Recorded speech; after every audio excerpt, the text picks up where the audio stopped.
할렐루야, 반갑습니다. 우리 좌우 앞뒤 보시면서 한번 인사 나누겠습니다. 잘 오셨습니다. 네, 네. 넓게 포진해서 앉으셨네요. 네. 하나님을 알아갑시다라는 제목으로 오늘 호세아서 이어서 계속 보도록 하겠습니다. 호세아서는 14장까지 있습니다. 14장까지 있는데 소선지서 중에서는 양이 꽤 많은 편입니다.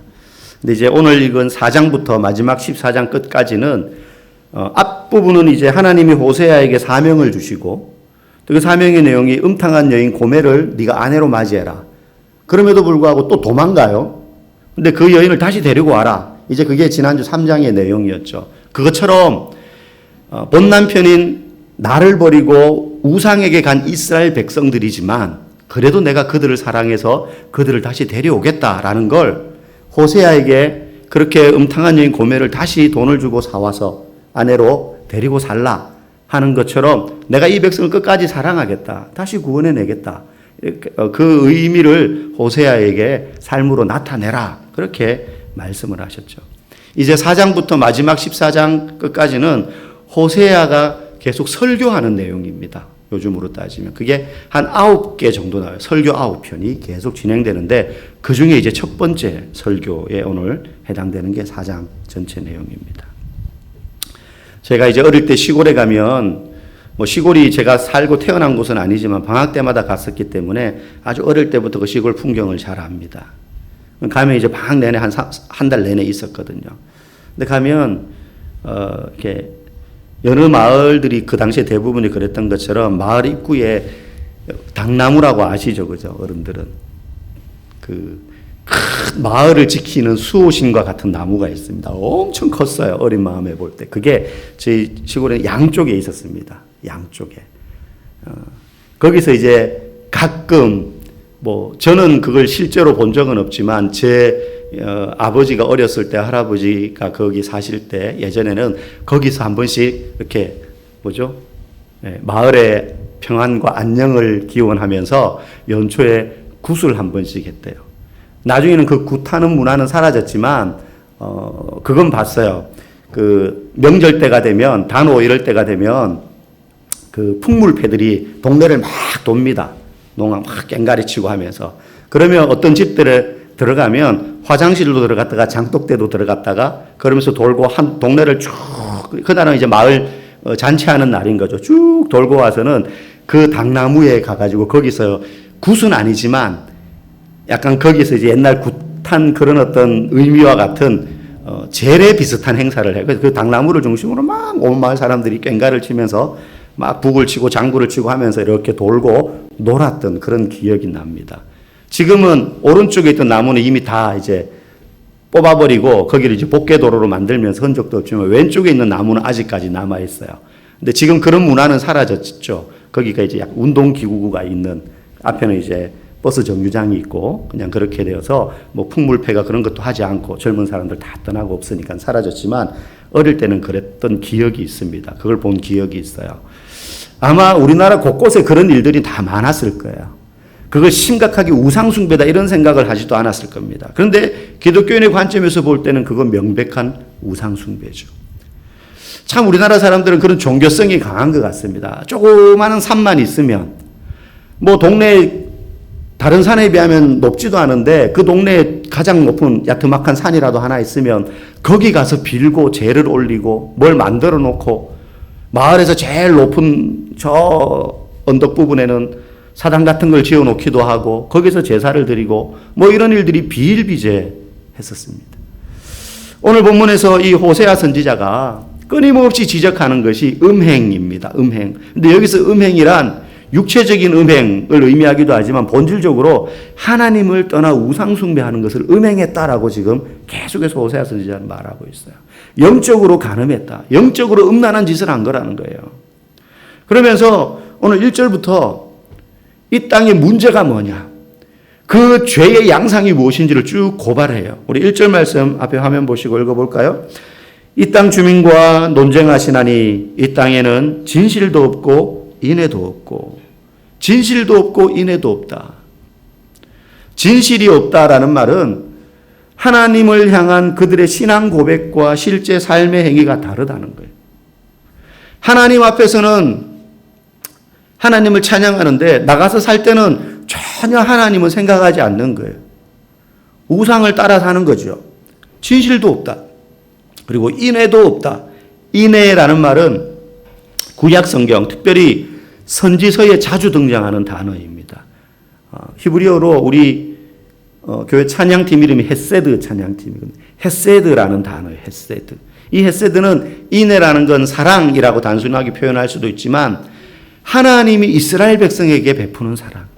끊임없이 용서하고 끊임없이 하나님을 떠나가려 하더라도 그들을 붙잡는. 그래서 호세아서를 관통하는 거예요. 이 음란한 고멜과 같이 음란한 여인을 선지자가 아내로 맞았는데 그걸 또 박차고 나가서 또 다른 남자에게 가는 음탕하디 음탕할 수밖에 없는 그런 여인과 같은 이스라엘 백성임에도 불구하고 하나님이 그들을 또 사랑한다는 거예요. 이게 하나님의 인애예요. 그런데 오늘 이 땅에 인애가 사라졌다는 거예요. 하나님의 자신들을 향하신 그 사랑을 이 백성이 잊어버렸다는 겁니다. 그저 저 사람이 나를 좋아해 정도가 아니라 이런 백성임에도 불구하고 끝까지 사랑하시는 하나님의 그 인애를 이스라엘 백성은 아무런 값어치 없는 것처럼 여기면서 별것 아닌 걸로 취급해 버렸다는 거예요. 하나님 입장에서 볼 때 얼마나 가슴을 치고 통탄할 노릇이겠습니까? 이 땅에 인애가 사라졌다는 거예요. 저들을 향한 내 사랑을 저들이 기억하지 않고 생각하지 않는다는 거죠. 그리고 그 1절 끝머리에 보면 하나님을 아는 지식도 없다 그래요. 하나님을 아는 지식도 없다. 오늘 6절에도 보면 이런 말씀이 나옵니다. 우리 화면에 보시면 내 백성이 지식이 없음으로 망하는도다. 네가 지식을 버렸으니. 1절 끝에도 이 땅에 하나님을 아는 지식이 없다. 그리고 내 백성이 지식이 없어서 망한다. 여기 지식은 누구에 대한 지식입니까? 하나님에 대한 지식이죠.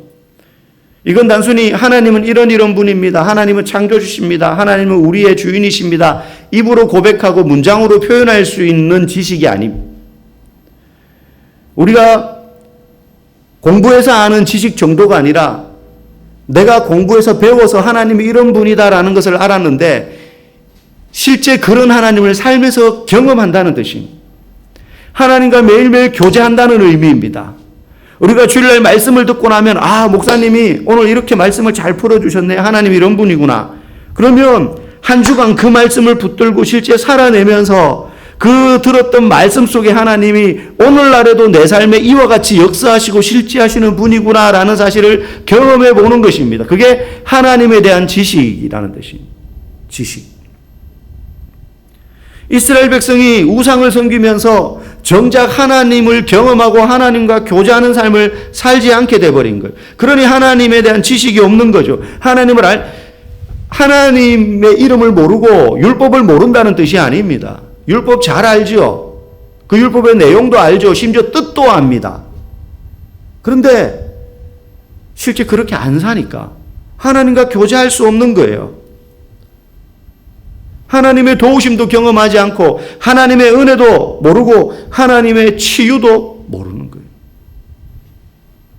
결국 오늘 이스라엘 백성이 심판을 받게 되는 근본적인 이유, 하나님을 알지 못하기 때문에, 하나님과 교제하지 않기 때문에.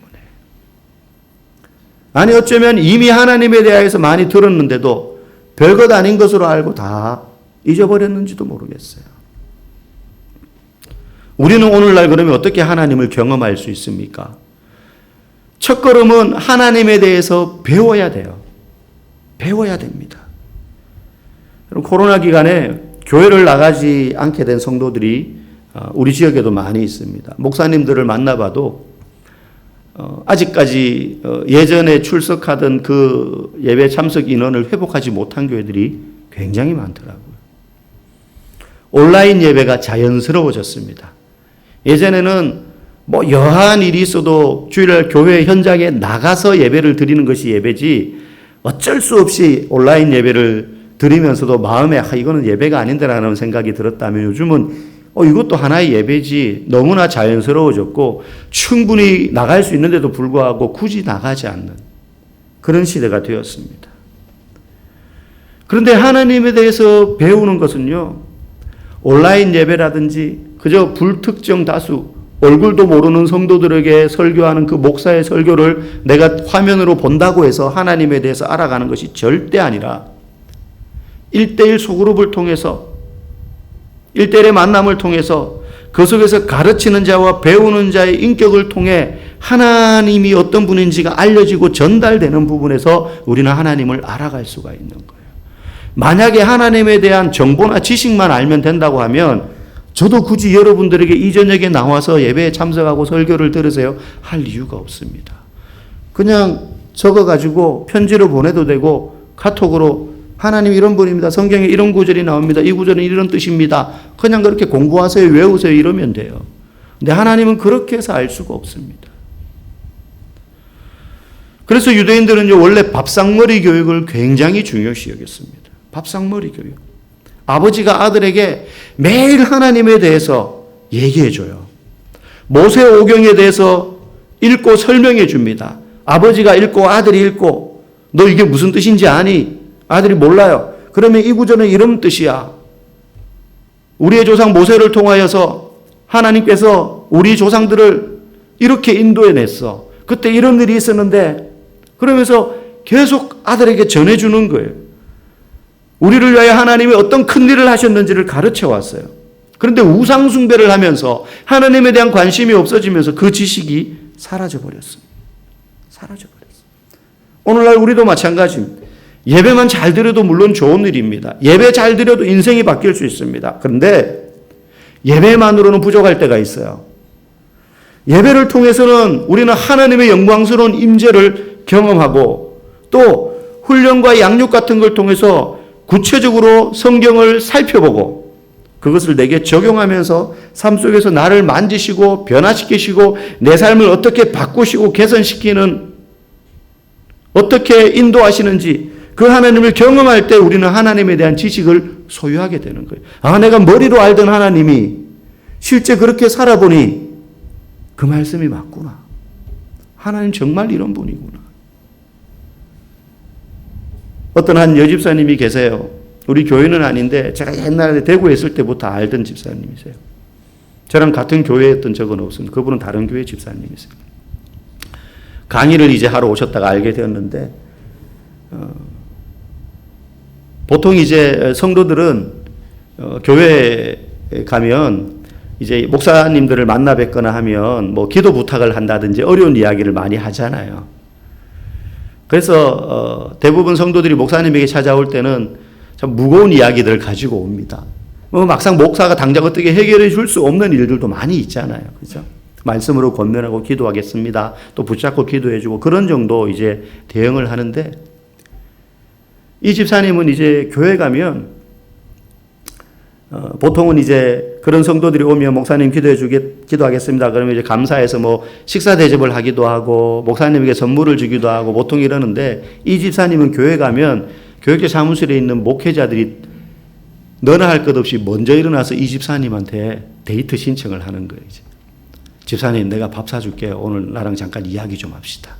보통 목회자가 성도들한테 먼저 그러는 적은 잘 없잖아요. 성도들이 뭔가 부탁할 일이 있어서 목회자에게 그렇게 찾아오지. 근데 이분은 교회 가면 목회자들이 먼저 그분을 부른대요. 아, 집사님 오늘 뭐 먹고 싶어요? 내가 맛있는 거 사줄 테니까 나랑 점심 좀 같이 먹읍시다. 그 이유가 있어요. 이분은 교회 와서 목회자들에게 이렇게 이야기를 한대요. 목사님, 지난주에 목사님이 이렇게 설교하셨잖아요. 근데 제가 그 말씀대로 한 주간 살아봤거든요. 아니면 한 달 내내 그렇게 그 말씀 붙잡고 살아봤거든요. 그런데요, 그 말씀대로 살아보니까 되던데요. 그 말씀대로 살아보니까 됩디다. 그러니까 성도들이 말씀을 듣고 은혜 받는 건 좋은데 은혜 받고 은혜 받은 걸로 끝나면 안 되는 거거든요. 말씀을 듣고 은혜 받은 내용이 있으면 그 은혜 받은 내용을 붙잡고 실제 살아내 봐야 되는 거죠. 한 주간, 두 주간, 한 달 내내 그 말씀대로 실제 되는지. 근데 이분은 교회 오면요, 그 얘기를 하는 거예요. 목사님 그 말씀대로 살아봤거든요, 지난달 내내. 그러니까 제게 이런 일이 일어났어요. 그러니 목사님들이요, 그런 얘기를 더 듣고 싶은 거예요, 이분한테. 그게 너무 고맙고 반가운 거예요. 내가 설교를 했는데 그분한테만 한 게 아니라 그냥 성도들에게 했는데 그분이 그 말씀을 붙잡고 살았는데 실제 그렇게 살아보더라는 거예요. 살아봤더니 이런 일들이 일어나던데요 라는 이야기를 하니까 목사님들이 그걸 더 듣고 싶은 거예요. 어떤 일이 있었습니까? 어땠습니까? 여러분, 하나님을 경험한다는 건 그 말씀을 붙잡고 실제 살아내보는 것입니다. 그게 하나님을 아는 것이고 하나님에 대한 지식을 소유하는 것입니다. 사도행전 17장 11절에 이런 말씀이 있습니다. 우리 같이 한번 읽어보겠습니다. 베레아에 있는 사람들은 데살로니가에 있는 사람들보다 더 너그러워서 간절한 마음으로 말씀을 받고 이것이 그러한가 하여 날마다 상고함으로 성경을 상고했다. 깊이 생각했다. 이 말씀이 정말로 맞나? 이 말씀이 정말로 그러한가? 알려면 어떻게 해야 됩니까? 적용해 봐야 되는 거예요. 너는 내게 부르짖어라. 내가 네게 응답하겠고 네가 알지 못하는 크고 비밀한 일을 네게 보이리라. 예레미야서의 그 말씀을 보고 도전받았어요. 그럼 어떻게 해봅니까? 간절히 부르짖어 보는 거예요. 이 말씀 너무 좋아. 하나님 내게 하는 말씀인 것 같아 했는데 실제 안 부르짖어요. 그러면 그때뿐인 거예요. 하나님 경험 못합니다. 그 말씀대로 살아내도록 몸부림치고 발버둥 치는 것이죠. 6일이 그런 현장이 되어야 됩니다. 6일이 그런 현장이 되어야 되는 것입니다. 저와 여러분이 그렇게 삶으로 하나님을 알아가고 하나님에 대한 지식을 가지는 그런 귀한 성도들 되기를 주님의 이름으로 간절히 축복합니다. 오늘 이 하나님에 대한 지식을 잃어버린 백성들에 대해서 하나님이 하시는 징계의 말씀이 있습니다. 우리 7절과 10절 말씀입니다.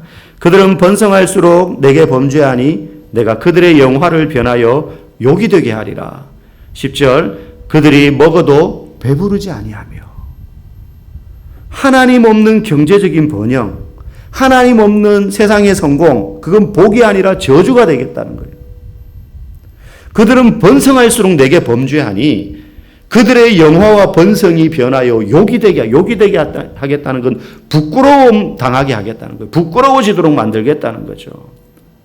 여러분, 우리 세상에서도 이런 비슷한 말을 할 때 있잖아요. 조금 배운 사람은 작은 도둑이 되고 많이 배운 사람은 큰 도둑 된다. 사기를 쳐도 학벌이 좋은 사람은 국제적인 사기를 치기도 해요.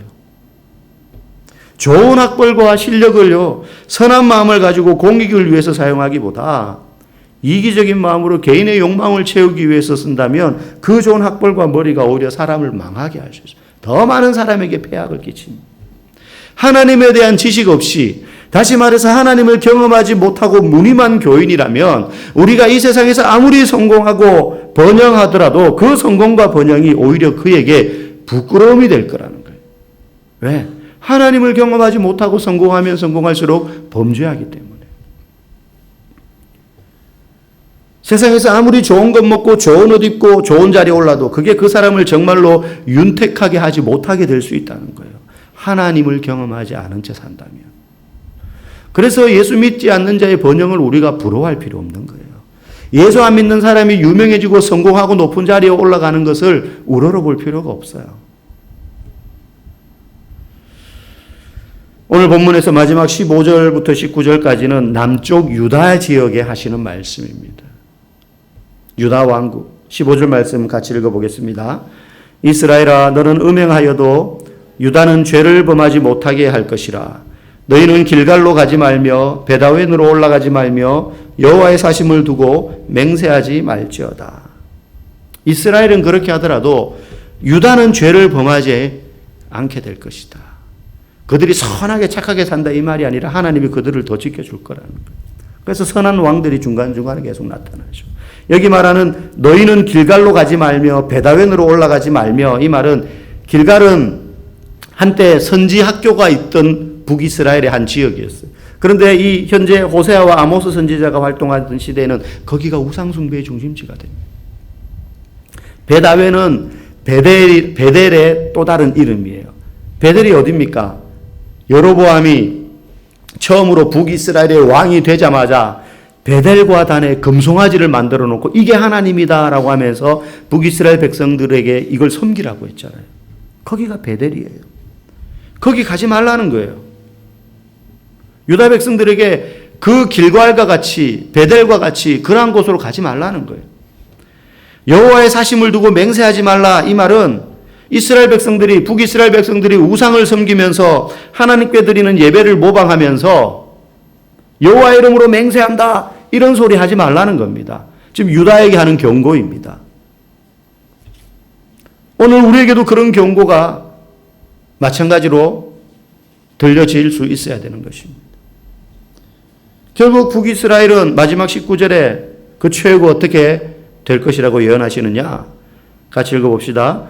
바람이 그 날개로 그를 쌌나니 그들이 그 재물로 말미암아 부끄러운 일을 당하리라. 바람이 그 날개로 그를 쌌다라는 말은 여기서 바람은 바람에도 종류가 많잖아요. 산들바람도 있고 폭풍도 있잖아요. 여기서 바람은 폭풍을 의미하는 바람이에요. 폭풍. 폭풍이 이스라엘을 날개로 쏴버린다. 그러니까 폭풍이 그들을 덮쳐버리겠다는 거예요. 그걸 약간 시적으로 표현한 겁니다. 예언이니까. 그런 바람이 불어와서 이스라엘을 다 덮쳐버릴 거라는 거예요. 망하게 한다 이 말입니다. 우상숭배의 결말이에요. 그래서 그동안 우상에게 바쳐졌던 그 모든 재물들이 부끄럽게 될 거다. 아무런 효험이 없게 될 거라는 것입니다. 아무런. 그게 너희들의 구원이 될 것 같고 뭐 살려둘 것 같아서 거기에다가 다 매달리고 하나님이 은혜 주셔서 얻은 산물까지 우상에게 갖다 바치고 좋아했지만 그거 다 효험 없게 될 거다는 거예요. 여러분 하나님을 더 깊이 알아가기를 간절히 소원합니다. 들은 말씀을요 붙잡고 기억하며 그 말씀대로 정말로 그러한가 생각하며 적용하며 살아내어서 하나님을 더 깊이 알아가고 하나님에 대한 지식을 가져서 망하는 백성이 아니라 살아나는 하나님의 귀한 백성들 다 되기를 주님의 이름으로 간절히 축복합니다.